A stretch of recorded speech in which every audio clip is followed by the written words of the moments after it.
حضرت اسماعیل علیہ السلام ہو، حضرت یعقوب علیہ السلام ہو، حضرت اسحاق علیہ السلام ہو، حضرت موسیٰ ہو، حضرت عیسیٰ ہو، سب کے معجزات اپنے اپنے زمانے میں آئے اور زمانے کے ساتھ ختم ہو گئے، لیکن اپنے محبوب کو، ہم سب کے آقا کو اللہ نے ایسا معجزہ دیا قرآن کی شکل میں کہ اللہ نے قرآن میں چیلنج کے ساتھ کہا کہ اے لوگوں سنو، محمد رسول اللہ کا معجزہ قرآن کریم ہے۔ ماشاءاللہ، بہت خوب۔ یہ ایک ایسا معجزہ ہے جس کے معجزہ ہونے کے بارے میں اگر کسی جاہل انسان کو شک و شبہ ہو تو آئے میدان میں قرآن کا کھلا چیلنج ہے، اور قرآن جیسا کلام پیش کر کے دکھائے، بے شک قرآن جیسی کتاب لا کر کے دکھائے، آئے کوئی مرد۔ اور یہ چیلنج صرف مکہ والوں سے نہیں تھا، یہ چیلنج صرف مدینہ والوں سے نہیں تھا، یہ چیلنج صرف یہود و نصارہ کے لیے نہیں تھا، بلکہ خدا کی قسم کھا کے کہہ رہا ہو قیامت تک آنے والے انسانوں کے لیے۔ بے شک حق ہے۔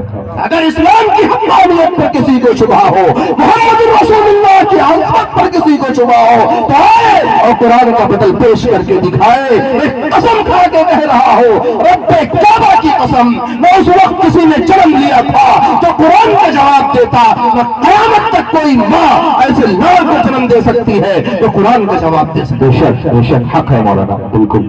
محمد رسول اللہ صلی اللہ علیہ وسلم کی شان، آپ کی عظمت کا اندازہ ہم اور آپ لگا نہیں سکتے۔ مختصر اتنا جان لیجئے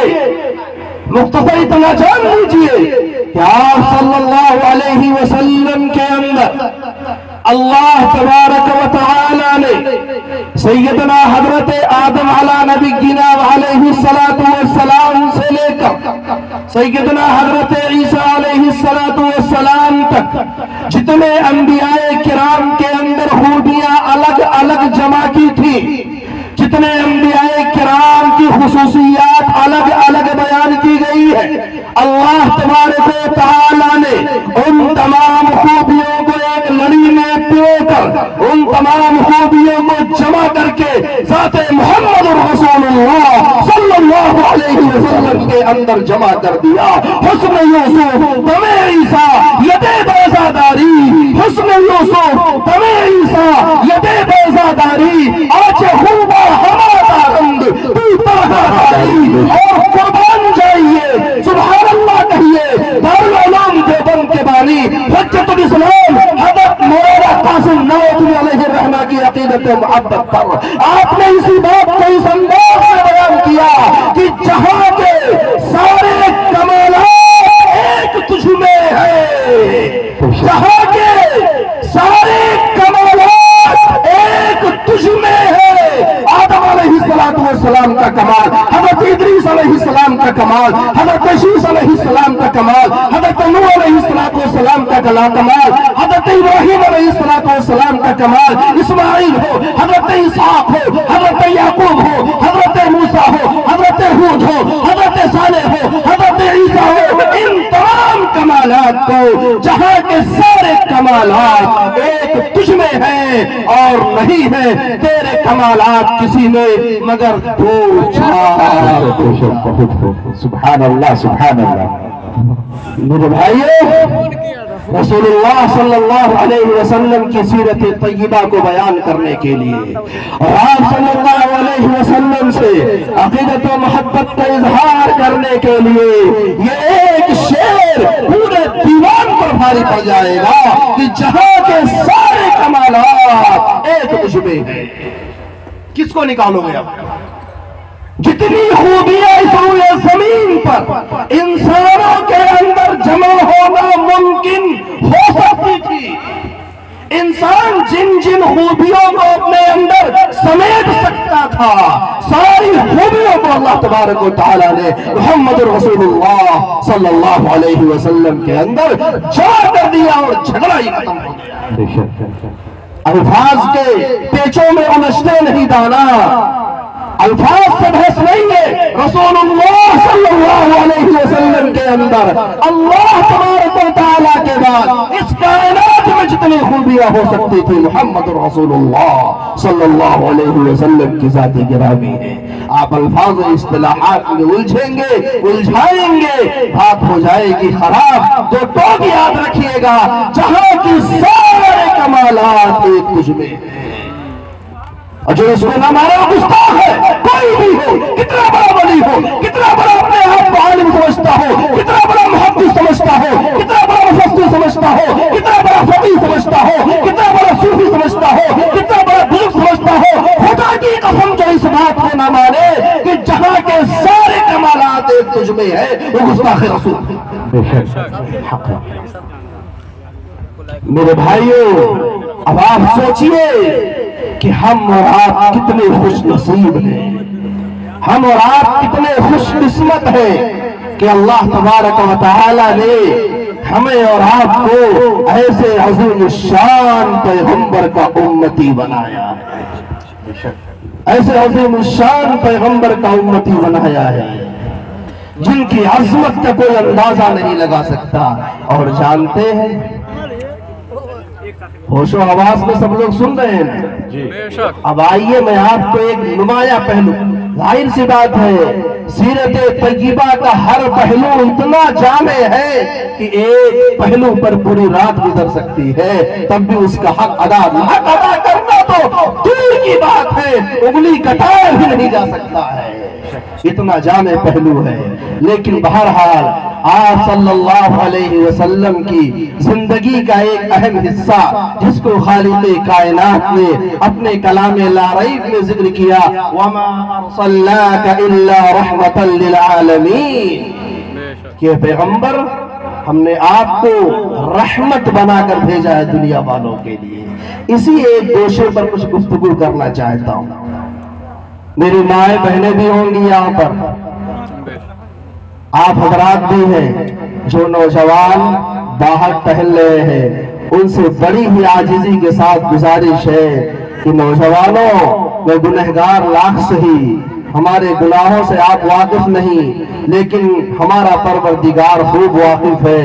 بات یہ نہیں ہے کہ کون کہہ رہا ہے، بات یہ ہے کہ بات کس کی چل رہی ہے، بات یہ ہے کہ بات کس کی چل رہی ہے۔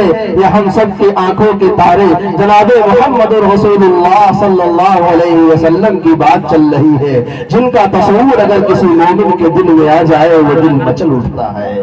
آپ صلی اللہ علیہ وسلم کی بات آ رہی ہے، آپ کی شفقت اور آپ کی رحمت کا ذکر آیا، تو اسی گوشے سے کچھ باتیں عرض کر دیتا ہوں، چونکہ وقت بہت تیزی کے ساتھ نکل رہا ہے۔ دیکھیے 11:20 ہو گئے، وقت بہت تیزی کے ساتھ نکل رہا ہے، اس لیے میں عرض کر دوں، آپ صلی اللہ علیہ وسلم کتنے مہربان تھے۔ چونکہ ہم اور آپ آقا کے ایک ادنا غلام ہیں، آقا کی امتی ہے، تو ظاہر ہے ہمیں یہ جاننا ضروری ہے کہ آقا ہم سے اور آپ سے کتنی محبت کرتے تھے، کتنا پیار کرتے تھے آقا صلی اللہ علیہ وسلم۔ اما عائشہ صدیقہ رضی اللہ تعالی عنہا جو ہم سب کی ماں ہے، رسول اللہ صلی اللہ علیہ وسلم کی زوجہ محترمہ ہے، اور تنہائی کے اندر بہت ساری وہ چیزیں جو عام لوگ نہیں جان پاتے تھے، آقا صلی اللہ علیہ وسلم کی ان باتوں کو اما عائشہ صدیقہ رضی اللہ تعالی عنہا جانتی تھی۔ آپ صلی اللہ علیہ وسلم کے بارے میں یہ تو سب جانتے ہیں کہ آپ بہت کثرت سے عبادت کیا کرتے تھے، تہجد کے وقت میں اٹھتے تھے، لمبی لمبی رکعتیں پڑھا کرتے تھے، سجدے میں چلے جاتے، بہت دیر تک سجدے میں رہتے، تہجد کی پابندی کرتے تھے۔ اب اسی حوالے سے ایک دلچسپ واقعہ سن لیجئے۔ ہم اور آپ جب کبھی نیک بنتے ہیں، نماز شروع کرتے ہیں، کوئی بھی نیک کام کرتے ہیں، تو کہیں نہ کہیں ہمارے دل میں چھپا ہوا چور یہ چاہتا ہے کہ ہماری اس نیکی کا شہرہ ہو جائے، لوگوں کو بھائی پتہ چلے کہ ہاں بندہ نمازی بن گیا ہے، لوگوں کو پتہ چلے کہ ہاں آج محلے میں فجر کے وقت میں فلاں گھر میں لوگ اٹھے تھے، نہیں کچھ ہوگا تو برتنویں کھا بڑھا دیں گے تاکہ لگ جائے کہ ہاں لوگ بیدار ہیں، دوسرے کی نیند جا رہی آ رہی اس سے فکر نہیں ہے، اور اگر تہجد کے لیے اٹھ گئے تو پوچھئے مت، لگے گا کہ نعرہ ہی لگا دیں گے کیا اٹھے۔ اب سنو آقا صلی اللہ علیہ وسلم کا معمول کیا تھا، ہم ایک دوسرے کے جذبات کا خیال کریں، موقع محل دیکھ کے بات کی جائے، موقع محل کی مناسبت سے باتیں کی جائے، کون سی بات کہاں کیسے کہی جاتی ہے، کون سی بات کہاں کیسے کہی جاتی ہے، یہ سلیقہ ہو تو ہر بات سنی جاتی ہے۔ اور کلیم عاجز نے کہا کہ بات چاہے بے سلیقہ ہو کلیم، بات کہنے کا سلیقہ چاہیے۔ تو آقا صلی اللہ علیہ وسلم جذبات کو جانتے تھے، احساسات کو جانتے تھے۔ آپ کے بغل میں سوئی ہوئی ہے آپ کی زوجہ محترمہ، ہم سب کی ماں اما عائشہ صدیقہ رضی اللہ تعالی عنہا۔ اللہ کے رسول تہجد کے لیے اٹھتے ہیں، اما عائشہ کا بیان سنو، اتنی آہستگی کے ساتھ آپ صلی اللہ علیہ وسلم چادر ہٹاتے تھے اور چپل اور جوتا جو پہنتے تھے کہ آواز نہ نکلنے پائے۔ کیوں بھائی؟ کیوں آواز نہ نکلنے پائے؟ تاکہ میرے بستر پہ سوئی ہوئی میری بیوی کی نیند میں کوئی خلل واقع، بیوی کی نیند میں خلل واقع نہ ہو۔ کہنے کے لیے بہت آسان سا جملہ ہے، ایک سانس میں 10 مرتبہ کہہ دو گے۔ شادی شدہ حضرات اسٹیج پر بیٹھے ہیں، سامنے مجمع بھی شادی شدہ ہی کا ہے، عورتیں بھی سن رہی ہیں۔ جملہ کہنے کے لیے بڑا آسان ہے کہ بیوی کی نیند میں خلل واقع نہ ہو، اس کا خیال کرتے تھے۔ ہماری صورتحال تو یہ ہے کہ اگر بس چلے تو بیوی کو چموٹی کاٹنے کے اٹھ جاؤ، اٹھ گئے۔ نوبت ہماری دوسری ہے، ادھر بیوی کی صورتحال یہ ہے کہ موقع مل جائے تو شوہر کو ڈنک مارنے سے وہ بھی نہیں چوکتی ہے، کچھ نہ کچھ جملہ ڈھکیل ہی دیتی ہے۔ بے شک۔ اور ایک مشہور جملہ ہے، یہ تقریباً ہر مرد کو جو شادی شدہ ہے وہ سننا ہی پڑتا ہے۔ اب بس بدقسمتی یہ ہے کچھ لوگ پہلے ہی مہینے میں سن لیتے ہیں، کچھ کا 4-6 مہینہ چلا جاتا ہے تو خوش قسمت ہوتا ہے تو 8-10 سال چلا جاتا ہے، اور چاہے سننا پڑے گا چاہے 56 کے بعد سننا پڑے۔ کیا کہ جب سے میری شادی ہوئی میں آپ کے گھر میں آئی ہوں، مجھے ملا کیا ہے، آپ نے میرے لیے کیا کیا ہے، یہ جملہ ہر شوہر کو سننے کو مل جاتا ہے۔ اب وہ بڑا بدقسمت ہوگا جس کو پہلے ہی ہفتے مل جائے۔ گویا ایک میسج رہتا ہے کہ ذرا سنبھل کے رکھیے گا، یہ وادی کشمیر ہے تو بڑی خوبصورت، لیکن کب حملہ ہو جائے کچھ پتہ نہیں ہے۔ آقا صلی اللہ علیہ وسلم نے ازدواجی زندگی گزارنے کا ہنر سکھایا ہے۔ میں 2 پہلوؤں پر گفتگو کروں گا، رحمت والے پہلو، اسی سے دوسرا پہلو آپ کے سامنے عرض کروں گا۔ یہ انتہائی اہم موضوع ہے اور سیرت رسول اللہ صلی اللہ علیہ وسلم کا انتہائی چمکتا دمکتا گوشہ ہے کہ آپ صلی اللہ علیہ وسلم نے ازواج مطہرات کے ساتھ زندگی کیسے گزاری ہے۔ یہ تو باہر کے لوگوں کے ساتھ ہنسی خوشی زندگی گزارنا ہر ایک کے لیے آسان ہے، میرے لیے بھی آسان ہے۔ میں آپ کے بیچ میں 4 گھنٹے کے لیے آیا ہوں، آپ کچھ بھی بولے میں مسکرا کے آپ کو جواب دیتا رہوں گا، 4 ہی گھنٹہ ہماری آپ کی ملاقات ہے، لیکن بیوی تو 24 گھنٹے کی ساتھی ہے، اس کو مسکرا کے جواب دینا آسان کام نہیں۔ لیکن ہمارے آقا نے صلی اللہ علیہ وسلم نے زندگی گزار کے بتایا اور اپنے امت کو رہنمائی دے دی کہ اگر چاہتے ہو کہ ازدواجی زندگی، شادی شدہ زندگی اچھے طریقے سے گزرے تو سنو میرا طریقہ یہ ہے، اس پہ چلو گے زندگی خوشگوار ہو جائے گی۔ بے شک۔ کرنا کیا ہے پہلے یہی سن لو، لیکن رحمت والا پہلو اگر ظہور ہو جائے، ناظم صاحب کی ذمہ داری ہے یہ پرچی دینے سے پہلے کہ آپ کا وقت ختم ہو گیا 5 منٹ پہلے بتا دیں گے کہ وہ پہلو رہ گیا مول صاحب۔ تو میں عرض کر رہا تھا کہ یہ بڑا اہم پہلو ہے سیرت کا، بڑا اہم گوشہ ہے۔ اس سلسلے میں اللہ کے رسول صلی اللہ علیہ وسلم نے کچھ زبانی ہدایت دی ہے۔ میری مائیں بہنیں جو بچی کھچی ہے وہ سنے غور سے، اور جو چلی گئی ہے وہ صبح افسوس کرتی رہے گی کہ مولوی صاحب کے اصلی بہنوا تو بعد میں، یہی تو اہم حصہ تو ہم سن ہی نہیں پائے، افسوس کرو کیوں چلی گئی۔ تو آقا صلی اللہ علیہ وسلم نے زبانی ہدایت کیا دی؟ جتنے شادی شدہ حضرات ہیں سب کے کان کھڑے ہو گئے، اہم پوائنٹ آ رہا، دھیان سے سن لو بھائی کام آ جائے گا۔ کیا بیان فرمایا؟ زبانی ہدایت۔ پہلے مردوں کو ہدایت دی، مردوں کو ہدایت دی کہ سنو اپنی اوقات میں رہنا، مرد ہو تو اس کا یہ مطلب نہیں ہے کہ روئے زمین پر فرعون وقت بن کے رہو گے. مرد ہو تو سنو، میں تم کو وصیت کرتا ہوں باقی حکم دیتا ہوں کہ اپنے عورتوں کے ساتھ اچھا سلوک کر، اپنی عورتوں کے ساتھ اچھا سلوک کرنا، ان کو مارنا نہیں، تماشا نہیں لگانا، ان کے ساتھ نرم لہجے میں بات کرنا. اور سنو، تم اللہ کے ذمے میں کسی کی بہن اور بیٹی کو اللہ کی جو امانت تھی اس کو لے کر کے آئے ہو، امانت میں خیانت مت کرنا، یہ اللہ کی نگرانی میں ہے. اگر اس کی شان میں گستاخی کرو گے اللہ تبارک و تعالیٰ کا غضب نازل ہو سکتا ہے. اوقات نے کیا پہلے مردوں کو. کیوں کرنا ضروری ہے جانتے ہیں؟ اس لیے کہ مرد کا دماغ 7ویں آسمان پہ رہتا ہے، خاص طور سے شادی کے پہلے ہفتے میں. اس کو لگتا ہے کہ ہم روئے زمین کے ترم خواہ ہیں، ہم تو دولہے راجا ہیں. وہ دولہے والا خمار اترتا نہیں ہے، وہ ابھی بھی اسی ایٹیٹیوڈ میں رہتا ہے جیسے بارات میں جاتا ہے. ایک دم پورا ترم خواہ بن کر کے اس کو چھینکنا بھی رہے گا تو بغل والے سے پوچھے گا چھینکوں یا نہ چھینکوں. دولہے کو کبھی چھینکتے ہوئے دیکھے؟ اتنا سارا مجمع بتا دے کسی نے دولہے کو کبھی چھینکتے ہوئے دیکھا ہے؟ وہ دبا لیتا ہے اس لیے کہ ایٹیٹیوڈ رہے، تھوڑا سا روب جمع رہے سسرال والوں پر کہ دیکھو دولہے کو چھینک تک نہیں آتی.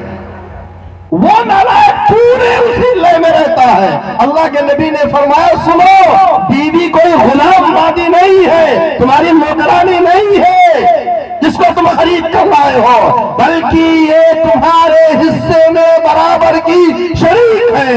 وَلَهُنَّ مِثْلُ الَّذِي عَلَيْهِنَّ بِالْمَعْرُوفِ. جیسے تمہارے حقوق بیوی کے اوپر ہے، بیوی کے حقوق تمہارے اوپر. اور پھر اللہ کے رسول صلی اللہ علیہ وسلم نے مردوں کو ایک بہت اہم نصیحت کی تھی. ہمارے سماج میں اس نصیحت کو بھلا دیا.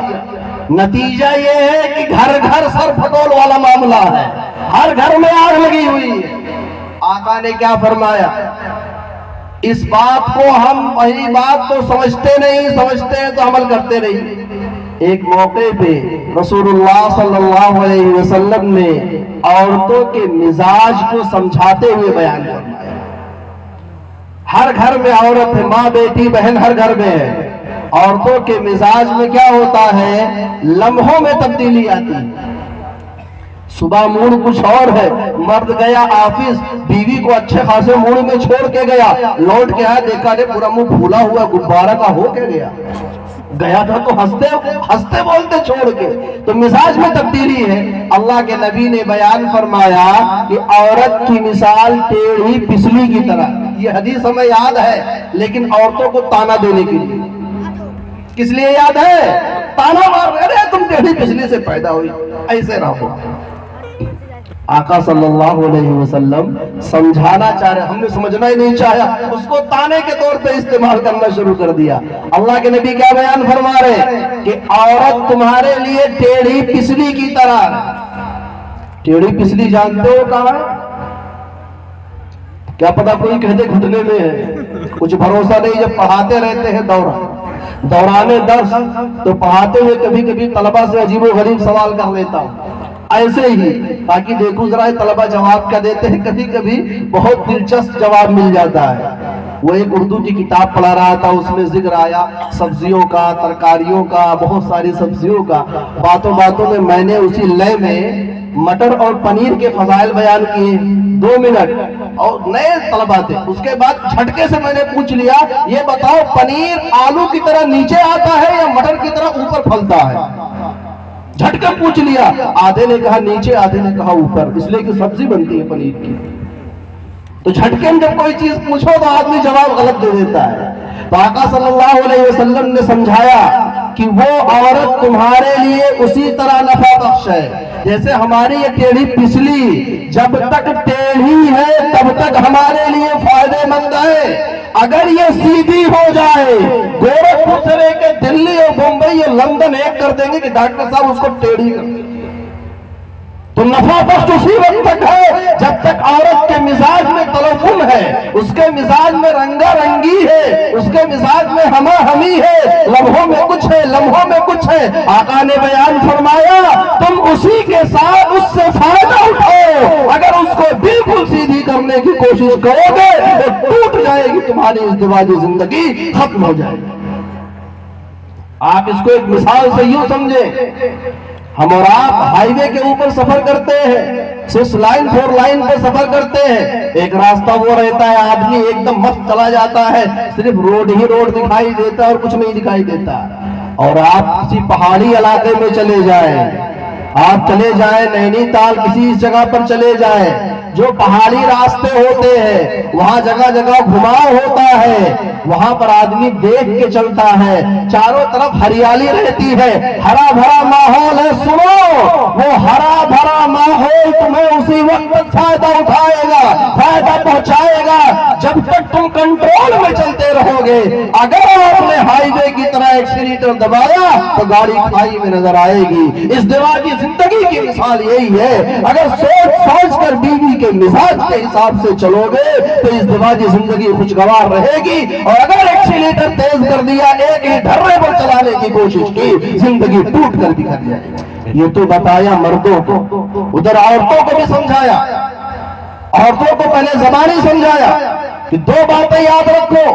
شوہر کا حق اتنا بڑا ہے کہ اگر اس روئے زمین پر اللہ کے علاوہ کسی غیر کے سامنے کسی کو سر جھکانے کی اجازت ہوتی، سجدہ کرنے کی اجازت ہوتی، تو میں بیویوں سے کہتا کہ وہ اپنے شوہر کو سجدہ کریں۔